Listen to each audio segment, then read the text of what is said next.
everyone! I'm back again to read the next chapter of my first novel, Hunter's Gambit. Before we get into that though, I wanted to apologize for the very late post. Friday's video had become Saturdays when all was said and done.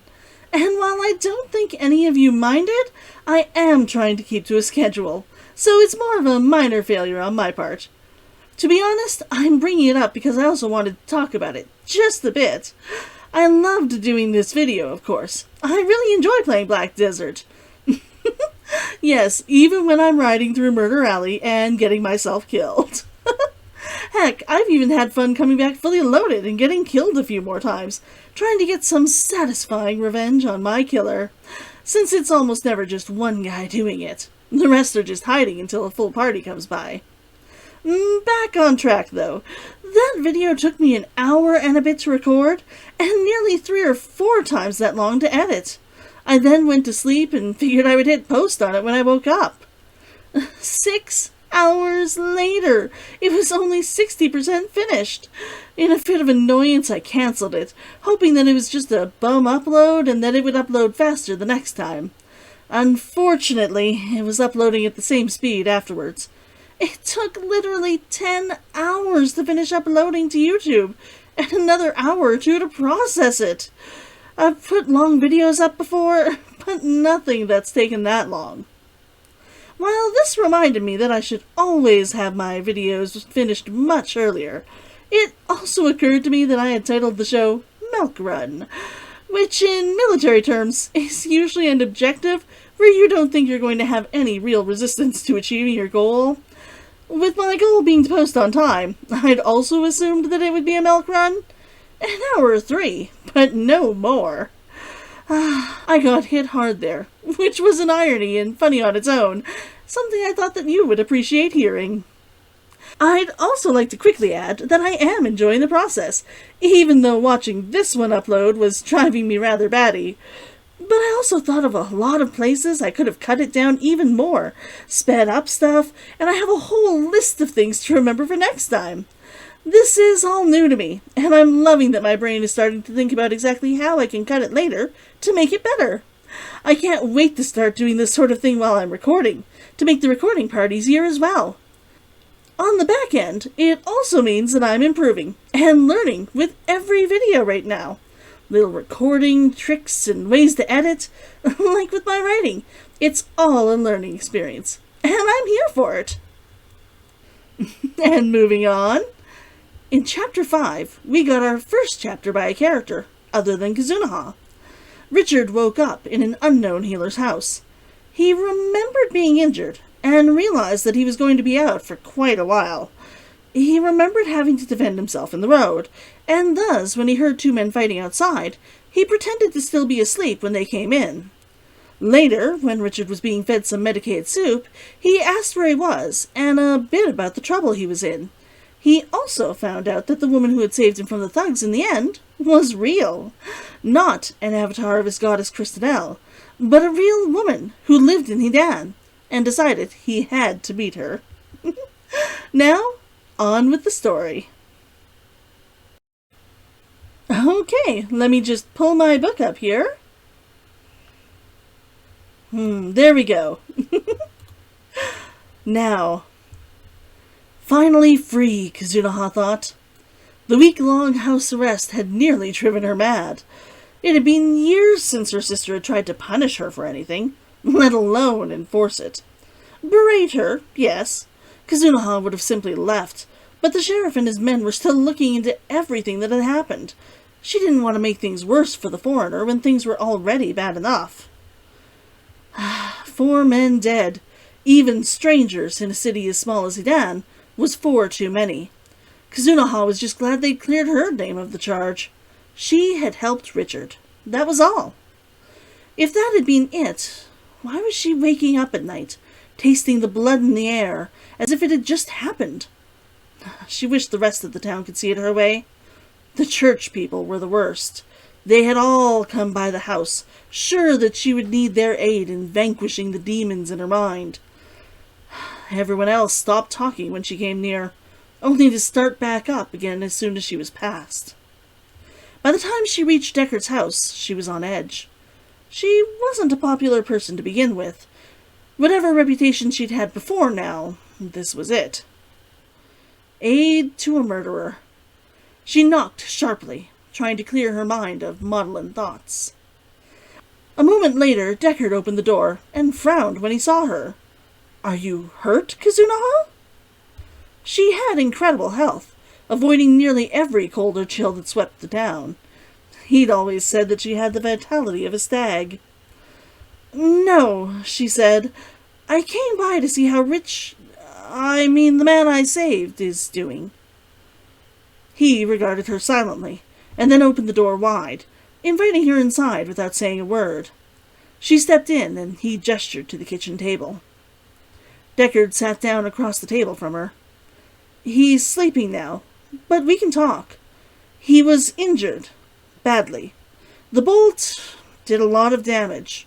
He'll heal, but it was a near thing. I hope he'll have learned something from this." "I shouldn't have moved him." Kazunaha clenched her hand into a tight fist. "Well, moving the bolt didn't help," he agreed. "Though moving him was immaterial at that point. It really didn't make the wound worse. It just made him bleed worse. Your ribbon was a good idea, but it wasn't tight enough to really help. It soaked up the blood, but the material wasn't sturdy enough to hold the wound shut. It was damaged too badly to recover, by the way." She blinked at him. "Recover what?" "The ribbon. I assume it was expensive. Apparently blood doesn't clean out of silk. It would have to be heavily bleached, and it was already damaged from the acidity of his blood." She knew about the Caro cloth, of course, but he never had. Kazunaha wondered if he'd asked someone, or if he only knew because the stain had been created with blood. In the end, her entire dress had been tossed, since even their best dye master hadn't been able to save the fabric. Which was just as well. Kazunaha didn't think she'd be able to wear it again, even if they had been able to fix it. She'd always remember how it felt, covered with gore. "The ribbon was never a concern," she said. Deckard coughed, seemingly uncomfortable with the conversation. "He will recover, though it will take a few more weeks at best. Months, if he continues to be the sort of patient he's been." Kazunaha let out a breath. "Can I see him? At all?" Deckard shook his head.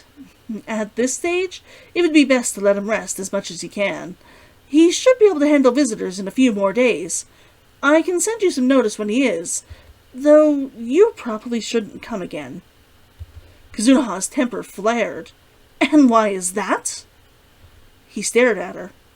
"Kazunaha, you were just cleared of your charges, judged innocent of murder." "Clearly," she said. "She wouldn't be free and walking around on her own if she hadn't."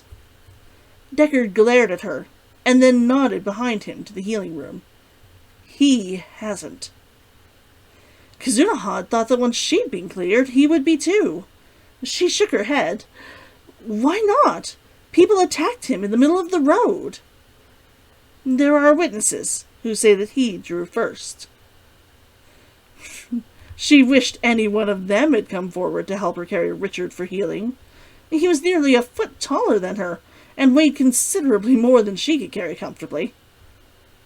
"Even if he did, he was outnumbered 4-1, with a woman on his arm. I'd draw my blade if 4 men stepped out of the shadows to accost me on my way home." Deckard leaned back in his chair. "What do you really know about him?" "I know he needed help." Deckard put his hands up. "No one is disputing that." She slumped in her seat, looking at anywhere but him. "Are you sure?" He winced. "It's not every day that someone in the community is accused of murder, Kazunaha. They'll forget soon enough." She didn't want them to forget. She wanted it to not matter. "Have they also forgotten that I was helping someone?" "They're not sure why you would help him." She stared at him and then flushed. "I am not sleeping with—" "That wasn't what I meant. Nobody knows anything about him. Not even Kala knows anything concrete. What do you know that they don't? Kazunoha let out a breath. He's a foreigner. Pointing out that he was an excellent fighter was probably not going to help her case here. Deckard finished for her. Was being followed by men who wanted him dead. He had enough money to pay for the inn and all of the amenities he could want. He was carrying enough weapons to arm 10 men. She hadn't known the last. Hadn't expected it even after she'd carried him. She wondered how much he would weigh without all the iron on him. I'm not asking a lot, Kazunoha, but I think you should look into the company you keep. Kazunoha reminded herself that Richard had been right to carry so many blades. 4 men had tried to kill him. He was a victim, not a criminal. He needed help. None of those things changes that.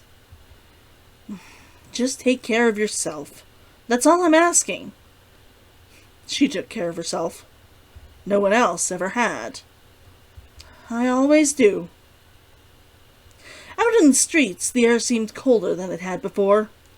Deckard's words turned into ravenous wolves in her mind, chasing all of her arguments down like prey, gnawing at her resistance. Richard was attractive, yes, but being good-looking didn't mean he wouldn't hurt her. She almost snorted. Quite the opposite in her experience.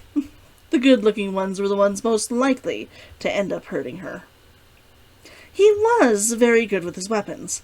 There were very few men that could take out 3 armed attackers without getting severely hurt, and Richard's only wound had been from the bolt. A soldier? Or a hunter, perhaps? Who was after him? That one was the harder to answer. The men hadn't been trying to kill him, or at least it hadn't been their plan that he die that night. One had been a bounty hunter, but not the other 3. Yet they had clearly worked as a team. Hired thugs, then? Maybe with conflicting orders. The question then was why? If he had stolen something, it would have been reported, unless it hadn't been the owner, but someone else who simply wanted the object. But if he'd stolen something, it certainly hadn't been from Hidan. And while he had wealth, it looked like the wealth of a traveler. Perhaps he'd taken something less tangible? He was attractive and charming, after all. Perhaps some wealthy woman's virtue? She smirked. She may not have known much about him, but if Kala was any indication, the woman would have been entirely willing. She shook her head. Did she really want to look into this man's past? What could she even find out, constrained to staying in Hidan? It would only be useful if she decided to see him again when he was well. If he decided to stay in town. Somebody crashed into her, and Kazunoha grunted as she fell to the ground. She shook her head and really looked around her for the first time since she'd left Deckard's house. She was about 5 blocks away from the docks, near the daily fish market. There was a giggle. By her foot, a boy that she didn't recognize was picking up paper-wrapped packages. When he caught her gaze, he shrank back and rushed to grab the rest of his items, bowing in apology. Blinking, she looked around at the faces of the people around her. Everybody did their best to avert their gaze. No one helped her up. Kazunoha's cheeks warmed, and she leapt to her feet, running to a nearby alleyway. The walls were so close together that Kazunoha had to slip in sideways. As a child, she'd been able to run down them. Even with the walls pushing in on her, she could breathe better out of everyone's gaze. She leaned against the wall. Things had changed a lot for her since her father had acknowledged her, even if it was as his byblow. There was a difference between being just a bastard and being an acknowledged one. Acknowledged meant that she could have been made heir, if he'd so decided. The heir didn't have to be the eldest, and they didn't have to be true-born. They just had to be accepted as a part of the family, and presented to the world as such. Her father hadn't done so until Himiko had thrown a fit, and said that she wouldn't take over the company. Kazunoha had been 12, and soundly ignored until then. Her father had brought the mayor and acknowledged her soon after. Everyone had known before that she was his, but she hadn't had any of the rights of the family till then. It had changed everything for her. Kazunaha took one calming breath after another. Yes, she would look into Richard's past. If only because he had never looked at her, like every one of those miserable wretches on the street had. Okay, let's just put this book away. This is the first chapter where we really get to see how close Kazunaha is to not being able to handle life in Hidan anymore, and that was part of her character that I really loved. A beautiful woman in a tiny town. You'd think she'd be popular.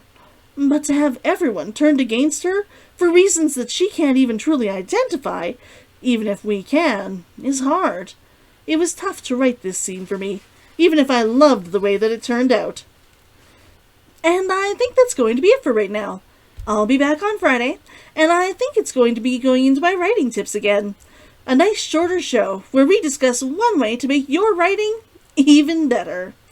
I hope to see you there. Bye!